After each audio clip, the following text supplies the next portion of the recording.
Hello everyone, it's Candace. Happy New Year. I would just want to do a quick little video on my book stats. I wanted to show you guys my tracking and my Goodreads overview very quickly.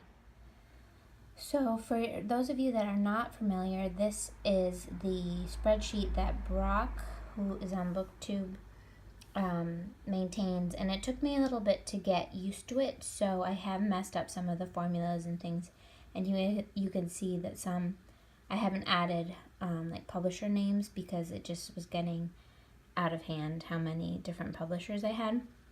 So the first tab is all of your acquisitions, which I didn't quite understand until about halfway through the year.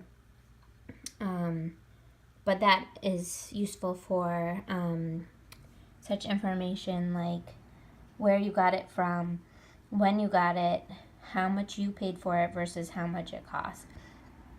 And I wasn't always very good about filling this out, like I said.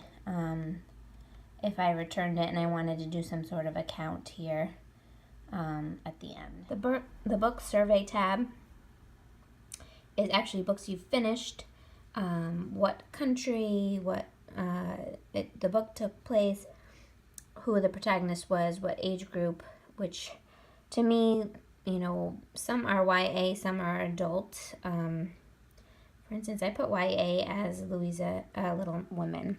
So take that with a grain of salt. I also started creating my own genres, but I kind of wanted to know more about historical fiction versus regular fiction and historical mysteries. If it's an audiobook, physical or digital, the number of pages, and the year it was published. Yeah. So my did not finish tab, which is pretty small, was just 2 that I captured at the end of the year. And I could probably put some that are on my currently reading, but I do wonder that I won't get back to these. They're just kind of nice to have in a place where I know to go back and look at if I wanted to revisit that. But the summary tab is really the most interesting. This has the statistics, and then there's a chart version of it. So for me, the most important, some of the most important numbers are really what I care about are maybe more like the books and pages per month. As you can see, sometimes the formulas got messed up. So a book versus a page, in the percentage. So it's interesting to me. I actually read the most in October, and how many pages per day per month. Pages per day and days per book. And then there's country. So this is the statistical version of this visual chart. So on the left-hand side, there's a book survey. On the right-hand side, there is an acquisition, but it takes up too much space. So of my books that I've read, I primarily have read fantasy, historical fiction, nonfiction, fiction, and mystery. And here's the pages broken out by that as well. So fantasy books tend to be a lot longer. I primarily do read in ebook format, and that is due to I do read quite a lot on the go, and so having that option with electronic library books is awesome. I did start going to the library to get physical books, but what I really want to do is concentrate on reading the physical books I have this year. So I think this might continue to happen as it does. I did start using NetGalley this year, so I have about 8% books or ARCs, and I started to really listen to books on audio. So that was about 12.5% of my reading. Only 6% graphic novel. I don't read a lot of hardcovers, and a few trade paperbacks. So that's just a bar chart of this pie chart. Then the length is just, I'm mostly reading novels. As you can see here, my physical to digital ratio, it's mostly digital. And here's my page count. So I primarily read books between 300 to 400 range, but I have a wide variety. I didn't read any over 1,000 pages this year, but one in this book, I think this was a Robin Hood category. This was a Robin Hood category. And here is the year published. So I primarily read within the 2000s. I hope to continue to fill out some more older books. I just know the type of reader I am. I tend to read more current books. I don't think that's necessarily a bad thing, but I still have desires to get through some classics. The publisher chart to me is not very useful because I have so many one-offs. I stopped adding them. I will say the Bantam books are my most read publisher, and those are because those are mostly Robin Hood books, which I have read a lot this year. So here's my status. So new books are books that I got new, usually through Amazon, but there's a way to tell where I got them. A quarter of them were ARCs. I got a few free from the little free library, and most of them are used. So, and you can tell here is the breakdown. So mostly over 50% I read from the library, which I think is very good. I'm wondering if that will go up even more this year, because I'm going to try and not buy as many just for space concerns. I have about 10% from Amazon, and library is also Hoopla, so that's about 62% or so. That's pretty good.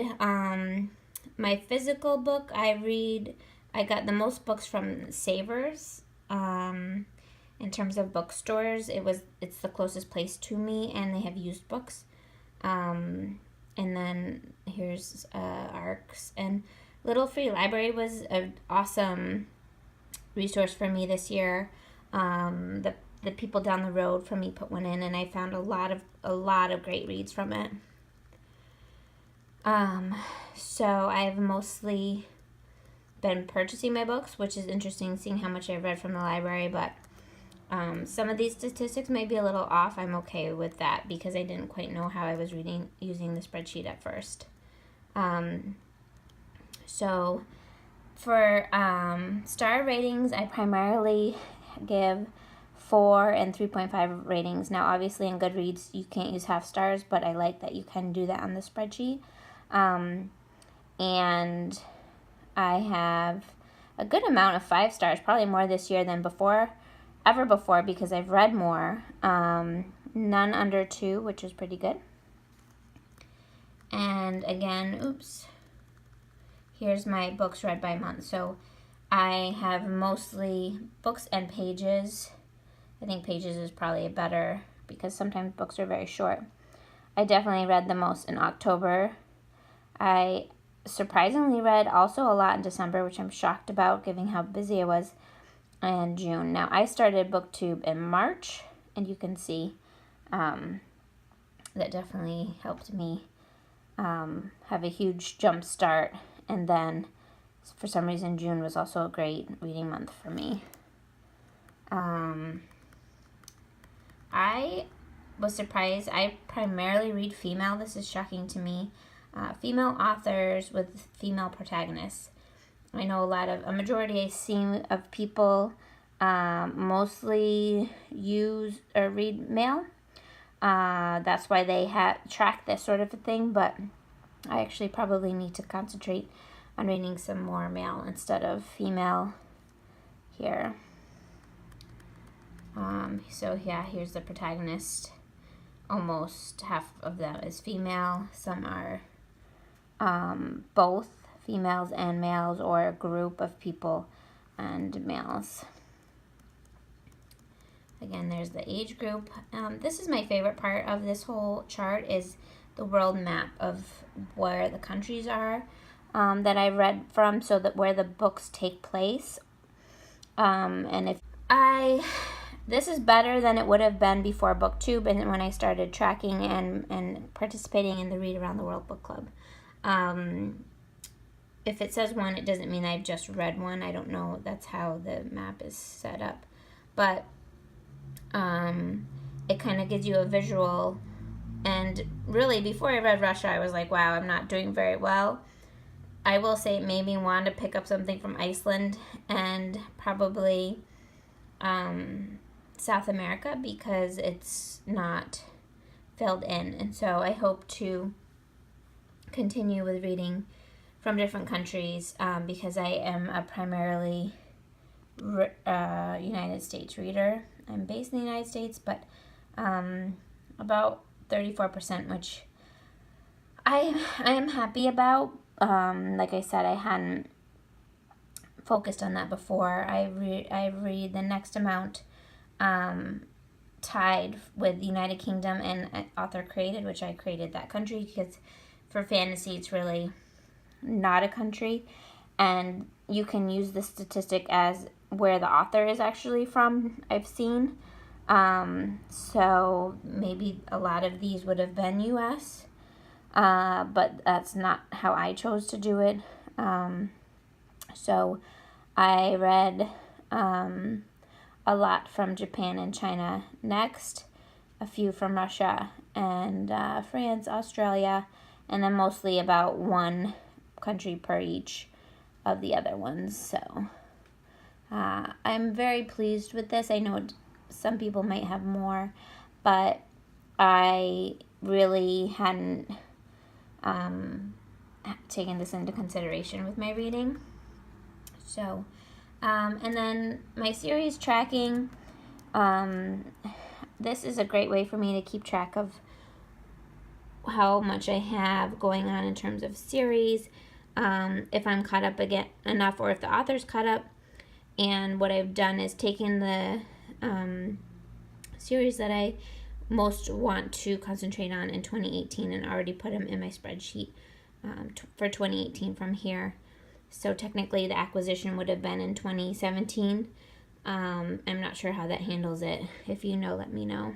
But I just like this as a way to keep track of some of the series you have going. I only read 2 short stories this year, which I'm okay with. I'm not typically a short story reader, and I really enjoyed actually both of these. And the categories tab is where you would add any options that are not already in the spreadsheet, so you don't get like a red invalid entry. So yeah. So if you go to your Goodreads books and go to stats here, it will bring you to this page, and you can see I was not really reading as much when I first started using Goodreads, and to be honest, I wasn't concentrating on using it, but you can see how much I've started to read more. And really in 2016 I started concentrating on it. Last year I more than doubled what I read in 2016, in a large part to BookTube. So probably I like using pages instead of books better, just because a book can be short. It doesn't really matter, but you can see the difference here again. And then I really like this particular option, the publication year. I have this information in my Excel spreadsheet, but you can see here that I read primarily mostly current books, and mostly within, now my computer's gonna die, the most recent time era. Now, when I was putting the publication date in to my spreadsheet, I mostly used the publication date of the edition of the book I was reading, and I really would like to change that to be what the book was originally published at. I think that's a more true representation of the time that you're reading. And so I had just Googled A Christmas Carol before I had added it to the spreadsheet. So here you can see this is the oldest book I've ever read, Christmas Carol, and I need to continue to do that. But it's really, I love the graphic visualizations of things like that. It makes it more obvious to me what you need to work on and what your trends are. So I hope you liked a quick overview of some of the stats of my reading year. Let me know if you use a tracking spreadsheet, possibly the Brock spreadsheet or another one. I find that stuff super interesting.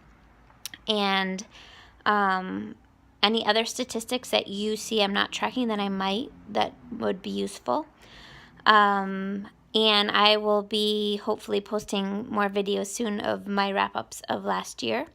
Thanks for watching. Bye.